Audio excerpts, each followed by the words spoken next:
Hello, everybody. Welcome to week 3 of the Lush Hour Sports Podcast. I'm Chuck Alcock. Alongside me are Patrick White and Dan Black. Our fourth man, Teddy Bailey, is once again unfortunately not able to be with us, but we look forward to having a great show. I mean, there's some big news in the sports world. You flip on Sports Center, they're talking about Kevin Durant announcing via the Players Tribune that he will sign with the Golden State Warriors here in the coming days, and it's obviously big news. It does a little bit of a power shift in the NBA, and it's pretty controversial to say the least. Dan, I know you're a fan of Kevin Durant. What do you think about his decision to go out to Cali? I mean, it's understandable why he did it, obviously, just trying to get as many rings as possible. And if you're going to pick anywhere to do it, you might as well go to a place where there's 3 All-Stars and to a team where they've been to back-to-back finals. But in my opinion, it was a really weak move. The fact, especially because I honestly felt that this year the Thunder would have won the West, being is that they lost Harrison Barnes, they lost their 2 key big men. Obviously, Ezeli and Andrew Bogut weren't superstars by any means, but still, they were their only real big men, and they lost them. And now they had to refuel with Zaza Pachulia and David West, who are both up there in age. And I really felt that with the addition of Oladipo, to have someone that could finally sort of not stop Klay Thompson but slow him down a little bit, I think that would have really put them over the edge, which was, in my opinion, the one piece I was really missing from the Western Conference Finals, besides for the fact that they just blew it on their own. But I think having someone that could actually cover Klay Thompson was something that they missed, and they got that in the Victor Oladipo trade. So in my opinion, this was the year that they could finally get to the finals and have a chance to compete with the Cavs, most likely the Cavs, because maybe the Celtics, but highly unlikely. But I thought it was a weak move to join the team that knocked you out when you were so close 3 times to beating them. I don't know. I think if he went anywhere else, really, no one would care. Like if he went to the Celtics or the Heat or the Spurs, anywhere else but the team that has been to back-to-back finals. And I honestly don't even think it'll work out well. There's too many people that need the ball on that team. And, Steph's going to take 20 shots a game. Clay's going to take 20 shots a game, roughly. Draymond Green's going to take 15. And, then obviously if Durant's on that team now, all their shots are going to decrease. And to me, it's going to be a lot like the first year of LeBron with the Heat, where they just didn't mesh. Obviously, they went to the finals because the East is just very weak, and they just had a superstar along with Dwayne Wade and Chris Bosh, but they still didn't win because they couldn't mesh. I see the same thing happening this year, and I just don't see them being successful. I think they'll even lose more games than last season. Yeah, I understand the move. Not a fan of it. Yeah, I don't think they're going to win, 73 games like they did this year. I don't really think that this was the right thing for Durant to do. I mean, everyone in Oklahoma City absolutely loved the guy. He was, he basically made Oklahoma City Thunder a thing just because when they moved from Seattle to Oklahoma City, it was kind of a risky move, I guess you could say a little bit, but Durant was really the guy for that. But yeah, I really think that he had it in Oklahoma City with the Thunder, with the new additions of Oladipo and Sabonis. I think that they could have taken down the Warriors, but he chose not to. He chose to join the team that beat him. But I'm looking at right now the payroll. Green and Thompson, they're going to be signed for a few years, and then Steph Curry will be a free agent after next year. So maybe Durant thought, if it's not this year, it's not going to ever happen. But I still think that Durant should have taken the 1-year deal, tried to work it out, and then if you get beat by the Warriors, then you join them. Yes, it looks bad then, but still it looks a little bit better that you're trying out this 1 year with the Oklahoma City Thunder. You're staying with that team that's been with you the entire time.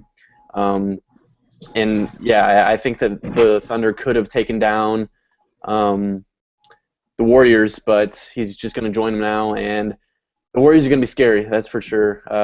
They just had a David West, like Dan, you just said. That's a big guy to add on a low contract with a veteran's minimum. So that's good to have him with Zaza Pachulia or whatever, however the hell you pronounce his name. Yeah. But yeah, this team's going to be loaded. But the chemistry, it's a huge thing. You got to have guys that roll well. Got to have guys that mesh. Like Dan, you were saying, Curry's going to want shots. Thompson's going to want shots. Green's going to want shots. Durant's going to want shots. I mean, yes, all these guys can hit their shots, but you don't want to get into the situation where somebody's getting mad that they're shooting too much or they're not shooting enough, something like that. So it's a big job for Steve Kerr too, just to make sure that he can get all of these guys situated in a specific role for each of their specific talents. Maybe we could see 3 of them on the court at once. I mean, what is Durant? He's 6'11", and he's going to be playing the 3. He's going to be one of the biggest guys out there, and Draymond Green's probably going to be playing a big man over Durant. Unless Durant wants to go down low a little bit, but I don't see him doing that. That's not his type of skill style. So yeah, this is a little strange move. It's high risk, high reward, just because the chemistry thing. But I mean, yeah, Durant's he's going all in with it. It surprised me, and that's for sure. Yeah, I don't think chemistry is going to be as huge an issue as some people think. You know, if you look at the LeBron James move to Miami, they were also adding Chris Bosh, and other pieces were added that summer that obviously weren't as headline of players. And they were coming off like a 47-win season, I believe, and just simply weren't a team that clicked like this Warriors team does. This Warriors team is essentially keeping the same core and adding one more player. And I think Durant was really attracted to the selfless style of play that the Warriors play. You know, I do think they put winning above individual stats, which makes me think that shot numbers isn't going to affect members of the Warriors as much. Like, I don't think Curry is going to mind not being the leading scorer on the Warriors. I think he'd rather win a championship. And also, I think this move kind of reveals a hidden layer of, I don't want to say resentment, but just not a great mesh between Durant and Westbrook. I think Durant truly liked him as a guy. He was pretty vocal about that and would defend him anytime the media would come after Westbrook when questioning Durant. But I don't think Durant loved playing with him. I think he looks at Curry and sees a point guard that, you know, is probably a better distributor and just, you know, seems to be within himself late in games. Westbrook can kind of try to do too much at the end of a game. And I think Durant looked at Golden State and said, this is an opportunity to win. And in today's NBA, you aren't remembered if you don't win. You know, if Durant didn't want to be a guy who everyone was like, oh, yeah, he was a great player in the Curry, LeBron era who just couldn't win a ring. He didn't want to be that guy. He wanted to get a title or multiple titles, and he saw this as the best way to do it. I agree with Dan that the issue that a lot of people are having, myself included, isn't so much that he left Oklahoma City, it's where he left to. It's hard to see as a competitor being willing to join the team that you were up 3-1 against in the Western Conference Finals, on the verge of going to the finals, and you couldn't get the job done. I would think as a competitor that would make you hungry and have more, I guess, just all summer be hungry to get another shot at them. I don't really see that as an athlete joining the team that you fell to directly. I see that as kind of fishy, but then again, it makes you kind of go back and think maybe this was his plan for longer than just this past week. Maybe he kind of knew in the back of his mind this was something he wanted to do, and therefore falling to the Warriors didn't affect him as much as it would seem it should. So do you guys think this new look Warriors team has really any competition in the West or probably the Cavs in the East in the finals? Do you think anyone can really beat them next year? I think the only team that could beat them, because they somehow always are good, is the Spurs, because just something about them, they're somehow always successful. Plus they added Pau Gasol, which means that Tim Duncan said, I think yesterday or a couple of days ago, that he's thinking about retiring, and obviously they got Pau Gasol just in case, which I'm assuming means that Tim Duncan's leaning more and more towards retirement, which is fine. He's he has nothing left to prove after 15 All-Star appearances, 5 championships, an MVP, and so on and so forth. But other than that, there's no one I can see really even being close, because the Clippers somehow always have something go wrong where they can't win in the playoffs. The Trailblazers aren't there yet. They're getting there. CJ McCollum needs to get a few more years of experience, because last year was his first real full season. He was coming off a lot of injuries, and he obviously played very well last year, but he still has a few. What does that sound? He still has a little bit of time to develop, and they're still missing one key piece to really compete in the West. So other than the Spurs, I don't really see anybody even being remotely close to competing with them. They just have too much star power in Golden State. Yeah, I don't really see anybody competing with them. Yes, they will lose a few, but it's not like it's going to be big-time teams like a Spurs beating them in a series. I really don't think that anybody's going to stop them. Even in the championship, I don't think the Cavaliers are going to have enough, because it's basically inevitable that it's going to be Warriors, Cavaliers again. But kind of going back a little bit, I do think that this was a good move for Durant. I know I said it wasn't, but he saw the opening with Harrison Barnes leaving, so there was an opening in the small forward position for the Warriors. So he figured, okay, yeah, I'll fit right in there. I could see. What were you gonna say, Dan? I was about to say, well, it's not like Harrison Barnes left and he's like, oh, there's my opportunity. I know that. I'm just saying they're gonna move him. That probably was a little bit more intriguing. Yeah, obviously. But I could see Durant going the 1 or 2 years in Golden State and then going back to Oklahoma City. That's something that wouldn't surprise me at all. Getting his title, like you said, Chuck, getting a title is huge in today's media. We've seen how LeBron has just been ripped when he's lost his titles. Kevin Durant knows that he needs to win a title. I wish he would have done it with Oklahoma City, but he's probably going to get it with Golden State, and then I could see him going back. But what we were just talking about, I don't see anybody touching the Warriors in any type of series. The Spurs will give them maybe a little bit of trouble. They're getting old. I know everyone's been saying that, but every year they get older and older. So I don't think that they'll be enough to take them down. I do think the Thunder could give them a little bit of trouble. Just because they still have Russell Westbrook. They got Oladipo. They got the Sabonis. They got Steven Adams. They're missing the small forward position where Durant was taken. So if they could, Kyle Singler. Shut the hell up, Dan. Kyle Singler. I mean, is he even relevant? I remember him from. No, but he's supposed to be the starting small forward. Okay. Yeah. Well, I mean, that probably won't be too good. I'm trying to look right now and see. Are there any small forwards or just forwards in general that are still out on the market who have not signed? None that are of. I mean, the big name guys have already signed. Parsons signed. Andre Roberson might also be able to play small forward for the Thunder. But other than that, there's no one really. Yeah, there's no one really. So I don't see anybody really, and they haven't made a move yet this offseason other than during draft day. I don't see anybody touching the Thunder or the Warriors. Thunder will be okay, but yeah, Warriors are gonna do some damage. Yeah, I agree that they're the team most likely to take down the Warriors next year are the Spurs. I think Kawhi Leonard is a legit MVP candidate for next season, because I think most would agree with Curry and Durant on the same team. It's kind of hard to give either the MVP. That's just kind of how I see it. So I think it'll kind of be a LeBron, Kawhi, and probably Russell Westbrook. Those would probably be the main guys going for that MVP. Damian Lillard. Yeah, maybe, Dan.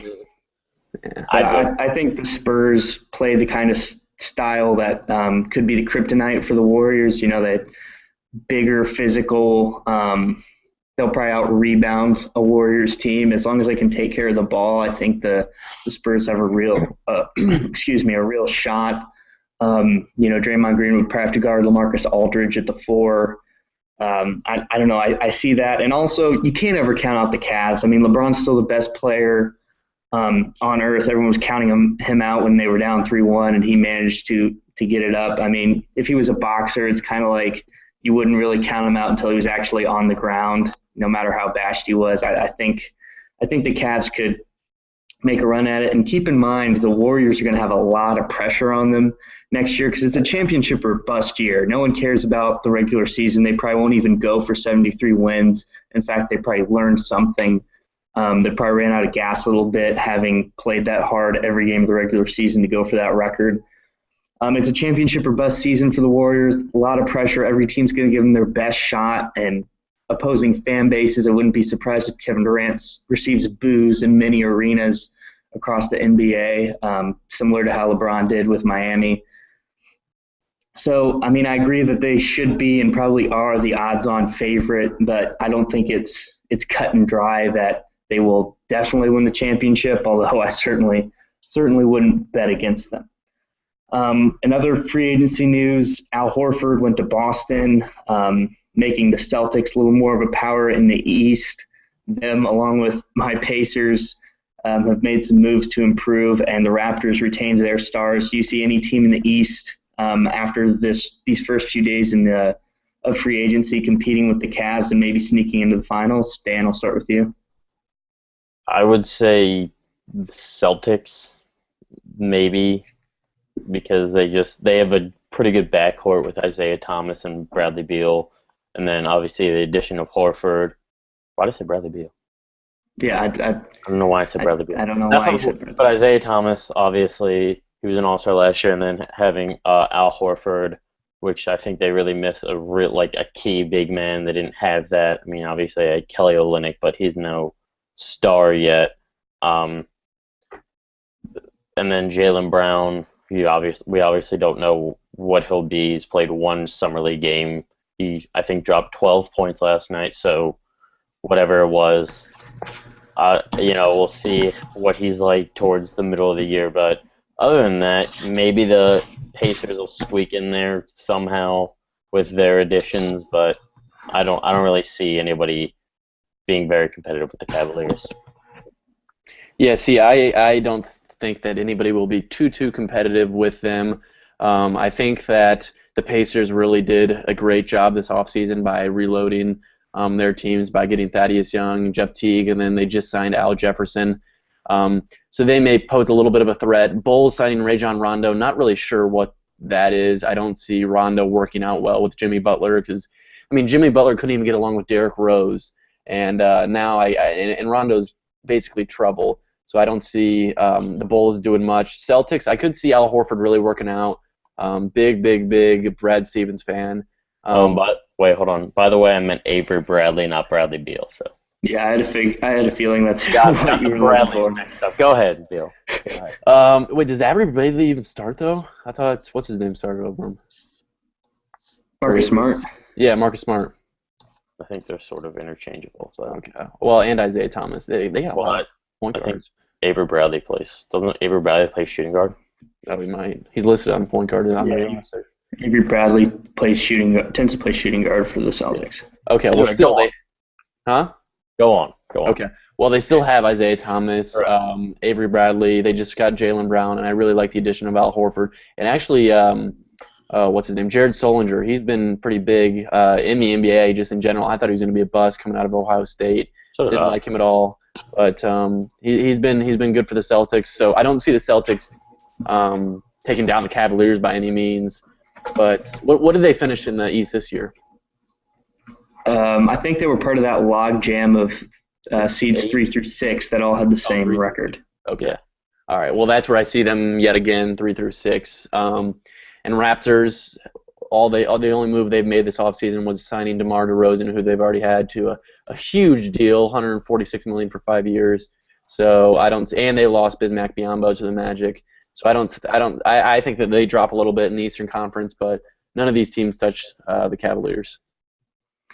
Yeah, I generally agree with you guys. I think the Cavaliers will kind of waltz into the finals again. I actually think the Raptors are probably still the second most talented team, having Kyle Lowry and DeMar DeRozan. Valanciunas is solid down low. Obviously, the loss of Biyombo will impact their front court depth, but I still think that silver medal in the East goes through Toronto. As a Pacers fan, I'm going to touch on the Pacers a little bit. I love the moves they've made. They acquired some good contracts via trade that look great compared to some of the deals that have been signed this offseason, notably the Lakers' Timofey Mozgov, $64 million deal. It's gross, let's be honest. But I really like their moves. I think this team's obviously going to go as far as Paul George and Miles Turner go. If Miles Turner can take a step into a fringe all-star caliber season, and Paul George can kind of vault himself into top 5-ish players in the league, then you're suddenly talking about a team that can compete with the Cavs in the Eastern Conference Finals. I also really like the Celtics. I think Brad Stevens is one of the few coaches in the NBA who consistently and legitimately makes a difference in games.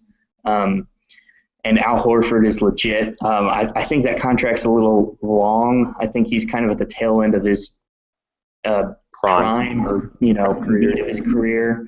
But I think for next year, that's a very good move. It'll be interesting to see, if these teams can acquire any other pieces.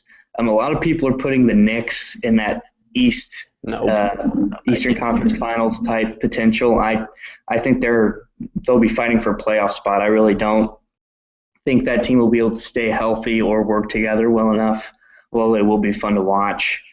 And then, a couple of these teams, Celtics particularly, are kind of hoping for Russell Westbrook to kind of tell Oklahoma City, yeah, I'm not going to resign after next summer. And the Thunder are forced to move him. Dan, I know you've been paying close attention to this stuff. What do you think about the possibilities of either Westbrook re-signing with Oklahoma City or possibly being dealt to prevent just another big loss of a star with not much in return for Sam Presti and the Thunder? Well, he said he's not signing a long-term deal, which I think if you can take any sort of kindness out of the whole situation with the Durant thing and him saying that, it's the fact that he did say, I'm not going to be here after this year, which gives them the option to trade him, which obviously if he didn't say anything and then all of a sudden he's just gone, they didn't get anything back for him. So I think they will try and trade him to at least get something. Obviously, any team that they work with is going to have to give back a lot in return because Russell Westbrook is such a huge asset to a team. He's a huge difference maker. I'm looking at teams. I looked at something while I was bored at work of like 4 teams that could be players in the situation: the Celtics, the Heat, the Lakers, and there's someone else.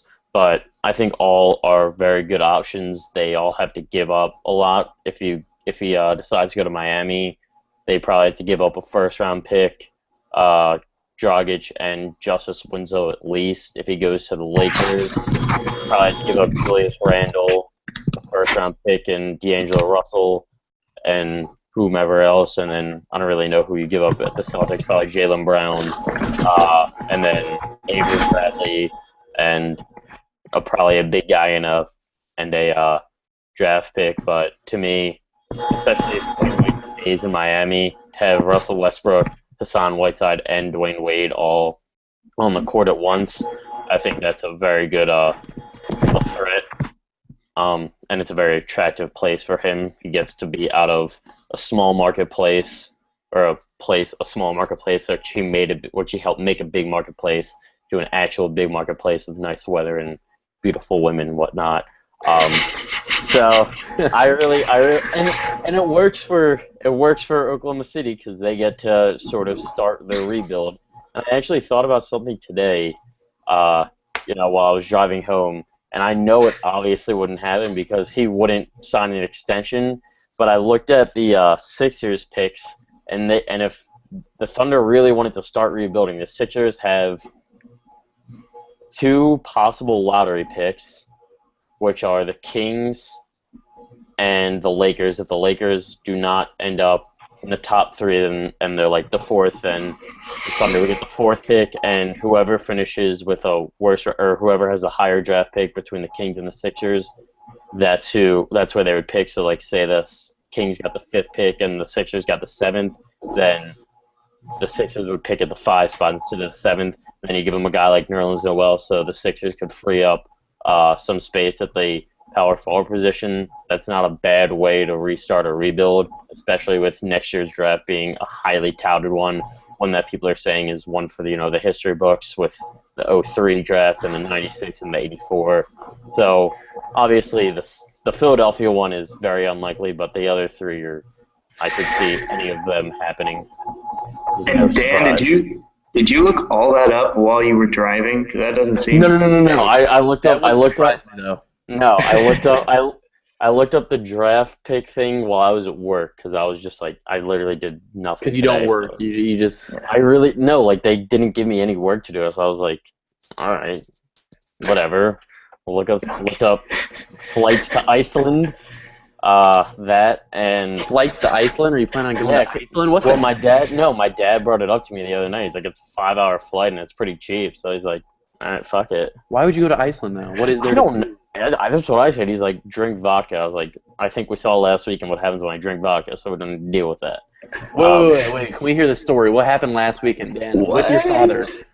Oh, with my dad, I just, had one too many swigs of vodka and woke up with a trash can next to my bed. So, and there's a towel around it. So Danny Drunko with his father having one too many. No, I was at someone else's house and he picked me up. Oh, okay. I thought you were like drinking and just watching TV with your dad and you just decided to get shit-faced. I was like, jeez. No. Was at a party. Well, at least he came and picked you up. That's a good father. Yeah. But so he wants to send you off to Iceland, so that's a little bit worrisome. Yeah, I don't mess with vodka anymore. Clearly. Pussy. Not my thing. Anyway, so yeah, as I was, those three teams are very likely spots that I could see them trying to move him before August, probably. Before September. Before the season starts, basically. All right. And Pat, what do you think about the fact that on the first day of free agency, Mike Conley signed the biggest contract in NBA history, a guy who's never been on an all-NBA team or even an all-star. What do you think about that? Yeah, that was like the Memphis Grizzlies being way too scared that they were going to lose a guy who's not even that talented. It's not even like he has that much of an upside, too. Yes, he is a good point guard. He was the best one available, but signing him to that deal was absolutely ridiculous. But we saw guys, like you mentioned, Timothy Mozgov got paid big time this off season, and he didn't even do anything for the Cavaliers. I'm trying to find out. He got paid $64 million for a 4-year deal, which I think is outrageous. But Mike Conley. I mean, yes, it was a good move to keep him. I don't like how they just threw that. I mean, unless the Grizzlies owner just has that much money that he's just going to dish out. But it wasn't necessary for him to get that much money. But going back to the Westbrook thing, kind of like how you were talking with Dan about, I don't see any reason for him to leave Oklahoma City. I don't know why he would want to leave Oklahoma City. If Oklahoma City would give him a max deal, I don't see what the problem is there. He has a guy like Oladipo. He has a guy like Sabonis, who's a rookie, who's going to mature over his ages. Steven Adams, he's been a solid guy. If you go out there and get one more solid guy, you have a contention, because I don't think this Warriors team is not going to stay with those 4 guys for 10 years. It just can't happen unless the guys take dirt money, which they won't do because they're going to win championships. Then they're going to want the money. So I don't know why Russell Westbrook came out and even said that he doesn't want to be there, because now that does give them a trade option. I don't know who or where he would possibly go. Don't even want to guess, because I don't even know where he could fit in. Maybe the Nets. I don't know, just because they don't have a point guard really. But I don't think that Russell Westbrook should have came out and said that. And Mike Conley, it's just he got paid. He got paid really well, and I would be happy if I was in the Mike Conley organization, agent or himself. Well, I think his agent's his own father, so the Conley family just. The Conley family. Okay. He was also an Olympic long jumper, I think, too. Really? Yeah, his father was something. He competed in the Olympics with something, so he was a freak athlete. Well, going back to your Westbrook statement, I think he's sort of in the same mindset as Kevin Durant now. Since Kevin Durant left for a team that's almost a shoo-in to win, I think he doesn't want to take the chance of, the Thunder trying to get somebody to try and, I guess, sort of start to rebuild or sort of start to compete. I think he wants to go to a place where he will be in championship contention right away, which won't happen this year with the Thunder, may not even happen next year or the year after that. And I think he's in that same idea as Chuck said earlier, where nowadays you only get remembered for the championships. And I think he's in that same mindset where he needs to be remembered for championships. So why risk it staying in Oklahoma City and seeing maybe if they get a guy where he could go to a place like a Boston where that team's basically laid out right now to be Yes. a competitive team, or Miami or something where they can draw even bigger name guys than Oklahoma City can. Yeah, I mean, I understand that a little bit, but I mean, where is he? I mean, he has a lot laid out already for him in Oklahoma City. He's just missing that one guy, because if you throw Durant like him back on that team, I mean, the Thunder are title contenders. So if you give a guy like that to Westbrook and Oklahoma City, it's a big time thing. Where I mean, if he's going to go to the Spurs, I mean, that's one team that I was thinking of, but I don't really see him being a good fit there. The Celtics, like we just said, they have a bunch of point guards. They would have to give up a lot for that. I don't know if he would cope well in Boston. I just don't know really where he would go for title contention. I almost see Russell Westbrook like Carmelo Anthony, where he's just trying to get his money, kind of like how Carmelo chose to stay with the Knicks rather than go to a team, get paid a little bit less, and have a really good shot at winning a title. So I can see Russell Westbrook doing something like that. No, I see him. I think he's just too competitive of a person. I think he wants to win. Obviously Carmelo Anthony at this point doesn't care about winning. He just cares about making as much money as possible, which he has. He's made plenty of money, but he's 32 years old and decided to take a lot of money instead of possibly trying to go to a place when, was it 2 or 3 years ago when he re-signed with the Knicks. He should have went to Chicago, just joined up with D. Rose then, but he didn't. So now he's 4 years late, and they're not going to be even close to as good as what people think. I mean, Joakim Noah's washed up. Derrick Rose is way washed up. He's never going to be even anything close to what he was. Anthony will score. Porzingis is okay, but I mean, I don't see him being that much of a leader, I guess you could say, to make this team win a championship. And Courtney Lee, people are acting like that's a big deal that they signed him. I haven't heard of Courtney Lee being relevant in years, so I just think this team is just past its prime. Yeah, I agree. I think the Knicks are a few years too late, but I do think they'll be decent. I don't think they'll be. Well, they're also in the East. Yeah, but I mean, I think they'll beat teams. They have the talent to beat teams. Yeah, obviously, but I think they have an outside shot at sneaking into the playoffs. I don't think they're quite that bad. I am a firm believer in Porzingis. And Rose is in a contract year. He's gonna go all out most nights. And if he can, Dan, you said Carmelo doesn't care about winning. I think he does. I think that's a pretty harsh statement. I think he does care about winning. I mean, he might like money a little more, but that doesn't mean he's not trying to win basketball games. So I think I don't think they'll be god awful. I just don't think they aren't going to be anything special. They aren't going to be. People are saying that the Porzingis, Rose, Melo is the next big three, and I refute those statements because I just don't buy it. The only reason I said that about Carmelo is because when he had the chance to be on a competitive team when Derrick Rose was sort of in his prime, although he still had the injury risk, but he was obviously more in his prime than he is now, and I think he would have paired up with Pau Gasol, or maybe Gasol wasn't there yet. No, Gasol would not have been there yet. Okay, he was still in the Lakers. But he still had the chance while he was in his prime and while Derrick Rose is still sort of in his prime to team up and be competitive, and he decided to stay in New York and I guess risk, the draw of New York being able to bring big-time free agents. I guess that's what his plan was that he's there, he's an all-star, I'm going to bring another big-name guy to New York because it's New York, it's the big lights and everything, and the pressure's on, and, the stars are out there all the time. And I guess that plan backfired on him, and now he's 32 and sort of close to the end of his career, or the end of being in the spotlight as much as he once was. Yeah, well, I mean, also keep in mind that the Knicks, if I'm not mistaken, that was the summer right after they were the 2 seed in the East. Like, they were good. They were better than the Bulls at that time. That was That's true. before the Knicks were bad. And there's no way Carmelo could have predicted, Well, like, that's yeah, we're true. going to be bad in the future. I mean, Amari Stoudemire was still a solid player. Jason Kidd was old but effective. I mean, they, He they, was they had some there. talent. And I mean, keep in mind back then there were all kinds of rumors about stars going to the Knicks. I mean, before it was, I mean, years before, a couple years before that, I think there were Chris Paul rumors. There had always been LeBron to New York rumors. There were always rumors about players going to the Knicks, whether they were justified or not. That's a whole different thing. But it's not like it was out of the realm of possibility for Carmelo to think he could Right, win a no, that's what I'm championship in saying. New York. That was part of his plan was that, all these people they were saying all these guys would be in New York and they eventually never came, and then now we are where we are. Yeah. All right, and there's one more major free agent we haven't really touched on, Dwayne Wade.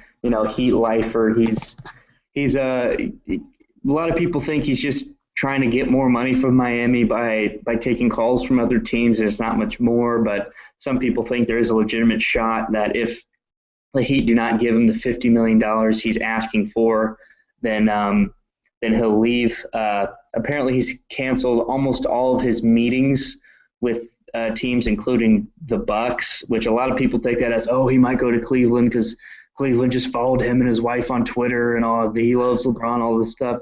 I don't think that's really realistic. The Cavs simply don't have the money to pay him what he's asking. Apparently, the Bulls have made a sizable contract offer, which he's at least paying attention to. The Nuggets are still giving him offers. So, do you guys think there's any shot at all that Dwayne Wade is not back at South Beach next year? No, he's gonna stay there until the day he retires. I mean, I guess the money you can say is attractive, but he's made plenty of money. I think at this point he's won the championships. He's made tons of money. He's got all the accolades. I think he sort of at this point just wants to be one of the few guys nowadays to stay with one team his entire career, because you don't really see that anymore. The only few guys I can think of that have done that are Tim Duncan and Kobe. I don't think there's, and yeah, I think Jeff that's Foster spent his entire career with the Pacers. okay. That's Well, another name on I this. mean, people that are notable, people of note. But yeah, I think at this point, if he's gonna sign, he'll take the $40 million, or if they can offer him 45 or something, I'm sure he'd be glad to take it. I mean, I'm sure he would love to play with LeBron again, but the only way that happens, I think, is if LeBron goes back to Miami, which I don't think he does because Cleveland just can't pay him. They just have too many big name guys that they have to pay for first, and it's not like Dwayne Wade is at the prime of his career anymore. He's 33 or whatever, 34. I don't know exactly, but something around there. He's towards the end, and he's had a fantastic career. In my opinion, he might as well just stay and be one of the few to be with one team his entire career. So I think that means a lot more at this point than just trying to get a little more money. Yeah, I wouldn't be too surprised if I wouldn't be surprised if he does consider places like Chicago or Cleveland. He's from Chicago, so he could kind of like a LeBron thing. I don't think he will do that. Cavaliers, the only reason I could see him going there is to team up with LeBron and hopefully win a championship. But even then, though, he doesn't really have even a guaranteed starting job. I mean, you have Jimmy Butler with the Bulls and Rajon Rondo now. So obviously he's not going to just jump in right there. Cleveland Cavaliers, you have Kyrie Irving, J.R. Smith, LeBron. I'm pretty sure Dwayne Wade would start over J.R. Smith. Almost 100%. Well, what I was thinking was they would move J.R. Smith to a small forward position, kind of like that. I mean, he is 6'6", but J.R. Smith's also a free agent. I mean, if they hypothetically signed Dwayne Wade, I doubt they also signed J.R. Yeah. That's very true. That is true. But I don't think he will go there. He already has won his titles. Like you said, Dan, he's past his prime. So I could see him just getting the money and staying with Miami. But he will definitely, I mean, obviously he is, but I think he'll consider Bulls and Cavaliers, but I don't think it really will amount to much.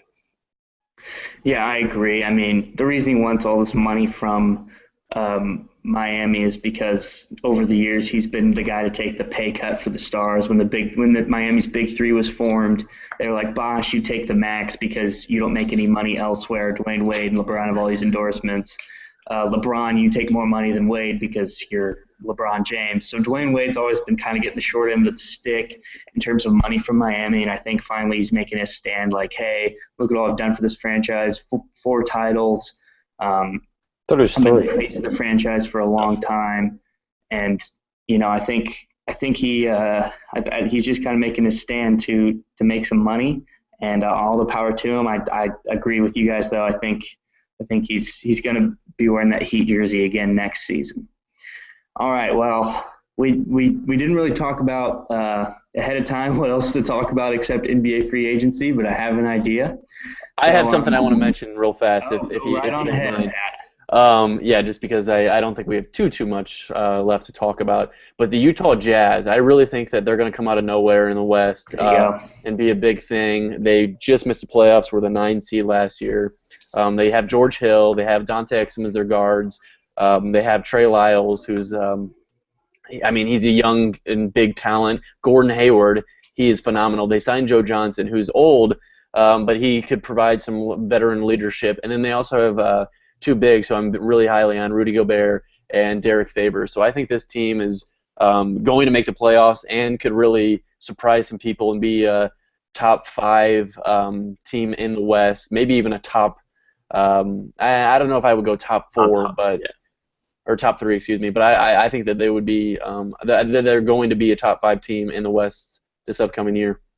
Yeah, they seem to be kind of modeled after the 2013-2014 Pacers, where they're going to be defense first. When you got Rudy Gobert to anchor that, you got long guards in George Hill and Dante Exum, and it seems like they're going to be a defense first team, which is honestly a pretty good way to win in the regular season in today's NBA because it's so unusual.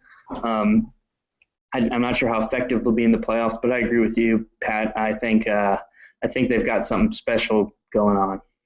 Yeah, I mean, I wholeheartedly agree. I said something to my friends either yesterday or the other day, I forget, about them, and they all friends. Surprising. Congrats, buddy. And I said that they were, a competitive team that people, shouldn't count them out at all, and they all laughed, and I was like, just watch, that's a very good young team. You were telling them, Dan, weren't you? You were being... Yeah, I was. Did you fight one of them? No. And Chuck, that is my go-to backup in 2K that I'm very good with. So I trust all my 2K. Very good for you. I wouldn't say very good when compared to the average 2K player. All I do is play 2K. We can play when we're back at school in a month and a half. See what happens. Oh. Wait, who's your first team that you go with, Dan? My first team would be the Trailblazers. I'm surprised you're not like a Warriors or Cavaliers guy. Oh, God, no. Are you kidding? I hate when people... Next year, people that play with the Warriors in 2K next year, I don't think I'd trust them. I don't think they'd be good people. No. No. I mean, Steph Curry, the 2K, they couldn't even came out like modeling.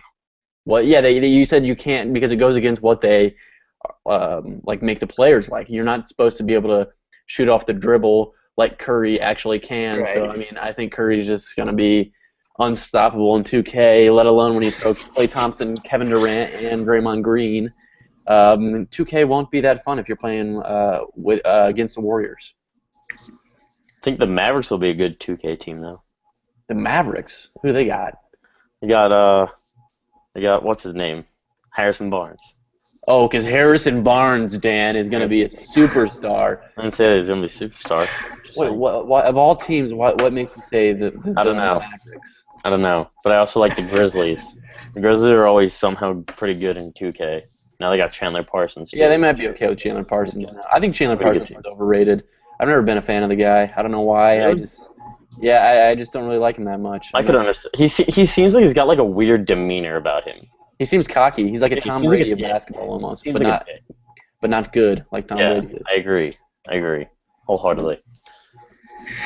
All right, so Dan mentioned playing 2K when we get back to school. As I'm sure most of the people watching this know, all three of us are students at IU, and I thought it would be fun. We're just under 2 months away from kickoff for IU football, and for both these guys, these will be hot takes because they've not prepared for this. I'm just gonna read off the schedule, and you tell me if IU wins or loses. You don't really have to explain why, just a gut feeling.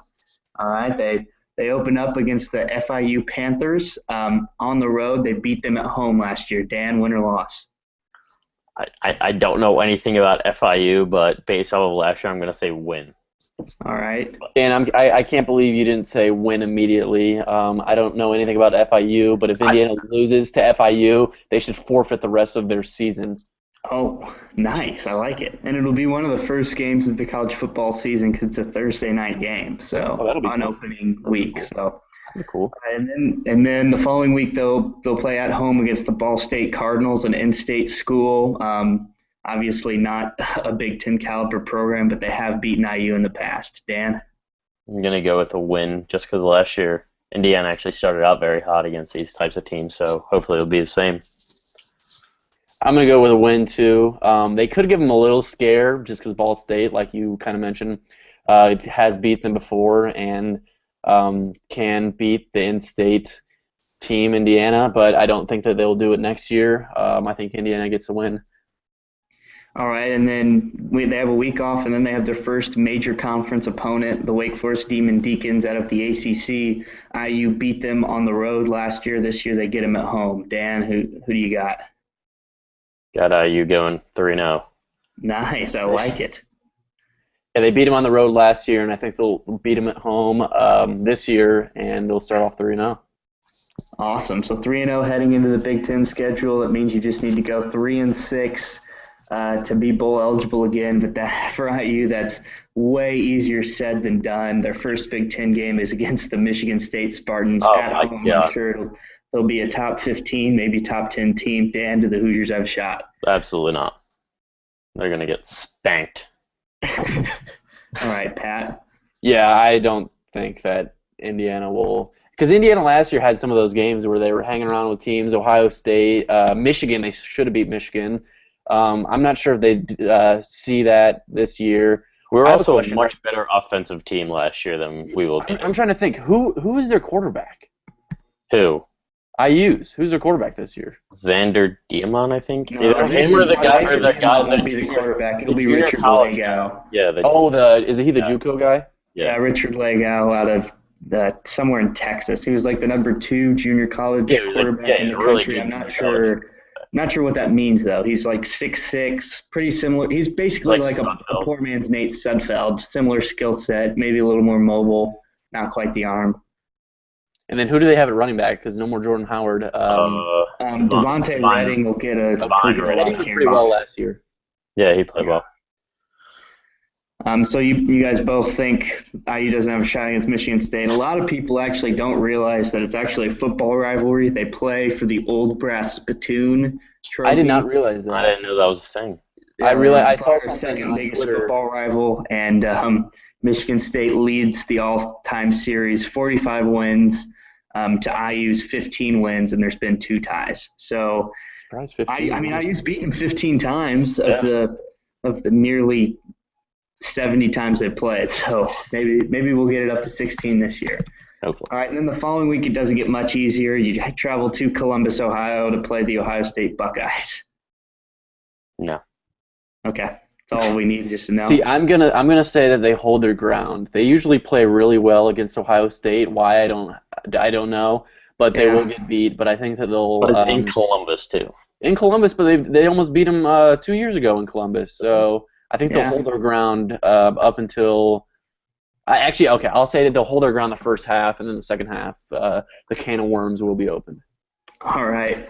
And then the following week is back at home, homecoming, which is exciting for us as students against the Nebraska Cornhuskers.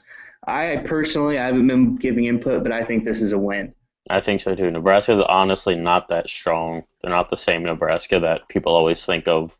The 90s and 80s Nebraska. They're very different, especially they're not even close to what they were when Ndamukong Suh was there.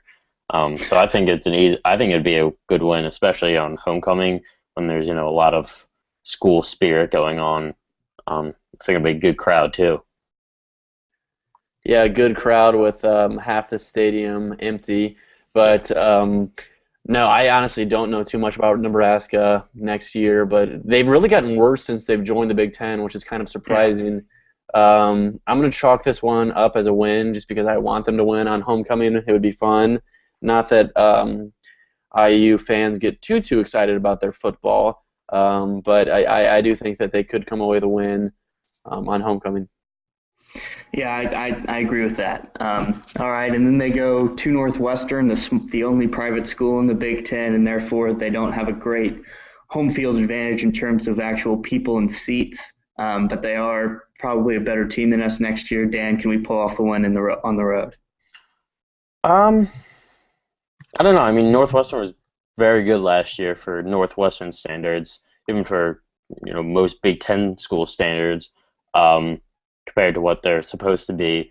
I think it'll be a very difficult win if it happens. I'm sort of 50-50, but I'm leaning more towards a loss only because it's on the road.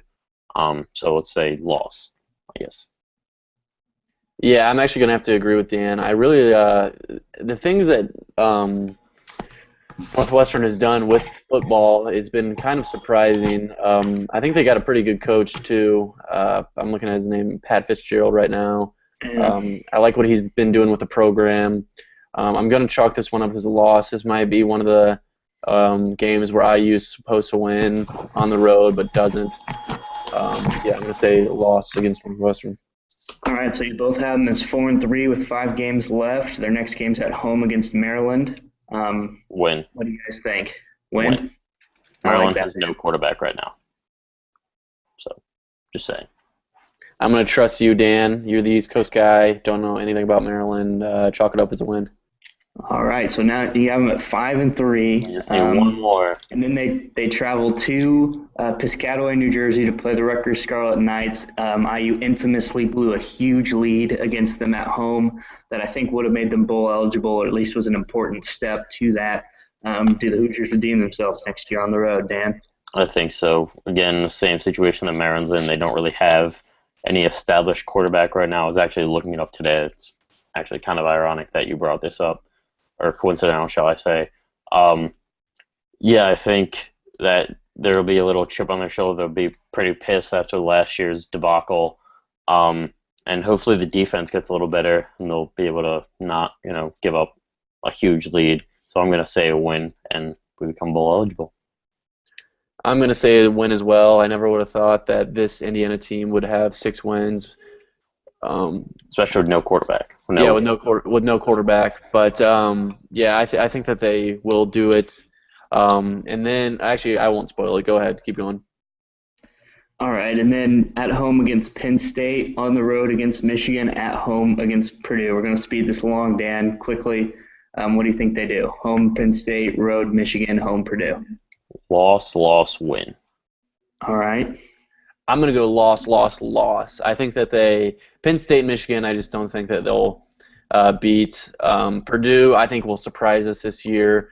I don't know what makes me feel this way, but I think, yeah, I know it's tough. I mean, I never want Purdue to win, but Indiana really winning 7 games in 1 year, is that a thing? Is that possible for them to do?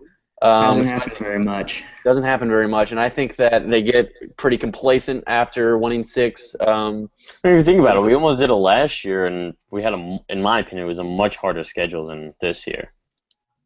What, 1-7? Yeah, I mean, last year we almost won 7 games, and we should have won 7. We should have beat Rutgers and had legitimate we should have beat Michigan. We should have beat Ohio State, honestly. I mean, other than Ezekiel Elliott's 2 big runs, there was not much that they were really doing. Jordan Howard got hurt. Yeah, I know, but still. And Sudfeld got hurt that game too. Yeah, I think IU should have won much more than 6 games last year. Probably should have won 8 games at least. Oh yeah, they should have. That should have been one of the better years in Indiana football history. It wasn't. I don't think that they will do that. I think they'll make a bowl next year, but I don't think that they'll win 7. I think they're going to drop the ball at home against Purdue, which won't be too fun. Yeah, I agree. I think they had a legit shot at winning more than 6 games last year, but getting to a bowl and a bowl that gets the media coverage that the Pinstripe Bowl does was a huge step forward for the program. I really like what what Kevin Wilson is doing. It's probably one of the tougher jobs in the country. Notoriously, IU's been in the basement of one of the toughest football conferences, probably the second toughest football conference in America. And a lot of people don't realize this. IU has the most losses in college football history. No university's lost more football games than Indiana. So, but I'm a firm believer in Wilson. I think he can get us bowl eligible. I actually would have us lose to Maryland and beat Purdue to get to 6-6 if that's going to happen. But other than that, I agree with what you guys did off the top of your head. I mean, these are subject to change as we get closer to football season. I'm sure we'll talk about the schedule more. So, guys, any final sports-related thoughts you want to throw in these last 5 minutes, or we can just get Dan to tell a weird story, whatever you guys want. I don't really have any stories right now. No good stories from the summer, Dan? No. Nothing you're dying to tell us, or are you just going to make us wait till we get back to IU? Make you wait. I'm really in the mood to hear a car chase story. I didn't know about the car chase story. I got in a car chase once. Wait, what? Okay, let's hear this. I've never heard this. Yeah, this is 11th grade. Yeah, we were just driving around, and like my friends were like, "Oh, let's go ding dong ditch this girl's house." And I'm like, "We're too old for this. This is stupid." But it's like whatever. Yeah. So, and it was this girl we went to high school with, and then she got bullied out of our. We went to junior high with her, and then she got bullied too much, so she left. You bullied this girl out of school? No, I didn't. No, like the girls, she got bullied. You're talking about how you're ding-dong ditching. You were a bully. You were one of the reasons. No, I was not ding-dong ditching her house. I actually used to be in love with her. Like, I was in love. And her mom. Her mom was hot. Can we get her on the show next time? No, I don't talk to her anymore. I haven't talked to her in a long time. Yeah, that'll be good. Then we can try to rekindle the fire a little bit. Anyway, so like that happened, and we start driving away, right? Like, no big deal, whatever. And all of a sudden, like, we're going down the street, and, like, there's, like, this thin, winding street, like, and there's no lights on it, obviously. All of a sudden, there's, like, there's, like, lights behind us, like, from a car, like, whatever. This dude's just driving normal. And then we get to the end of the street, and it, like, makes sort of like a T. And all of a sudden, this dude tries to cut us off. I'm like, oh, shit. This dude's going to try and kill us. So I made a left and started driving, and lo and behold, this guy's following us. Made another left. This guy's right next to us looking at me while I'm driving. I made a right. I went under a bridge. I was like, okay, we're good. And I'm here. And this car goes right in front of me. He gets out of the car, starts screaming. I'm like, holy shit, I'm going to die. I backed up. I did not look behind me. There could have been cars behind me. I wasn't looking. And I just hit the right, went on to like went through a yield sign or whatever, and just drove like 60 miles an hour, or as fast as I could out of know, and got out of there. Thought I was gonna die. Like, legitimately thought this man was gonna kill me. He looked like the lead singer from ZZ Top. The lead. All right, I'm gonna look this. You know what I'm talking about? The guy with the really long beard. It was the girl's dad. He had like tats and everything. Why did you feel like he was gonna kill you? Maybe he was just because mad. He got out of. Well, he was mad, but I don't know what happened. There were stories of people that were like ding dong dishing a guy's house, and this guy came out and shot him. The shotgun in like Florida. Granted, that's Florida and weird people in Florida, but still. Oh my God! You thought you were gonna get shot by somebody? Yeah, I ding didn't know. Dishing. I swear to God. Dude's like, I hear your license plate. Get out of the car. I was like, no. And I drove off. Did he start singing any ZZ Top? No, I almost shit myself though. Not even lying. I was feeling it. But yeah, that's that. I think we should officially make our end segments story time with Dan. I think that would be great for marketing. I honestly don't have that many stories. Well, the few you have are great. Yeah. All right. Well, if Dan's made his peace, I think. Yeah, I'm done. That's about all the time we have. Thank you for tuning into this week's episode of Lush Hour Sports Podcast. I'm Chuck Alcock, for Dan Black and Patrick White, and the invisible Teddy Bailey. Thank you for tuning in, and stop by next week, same time, same place. We look forward to it. Have a good one.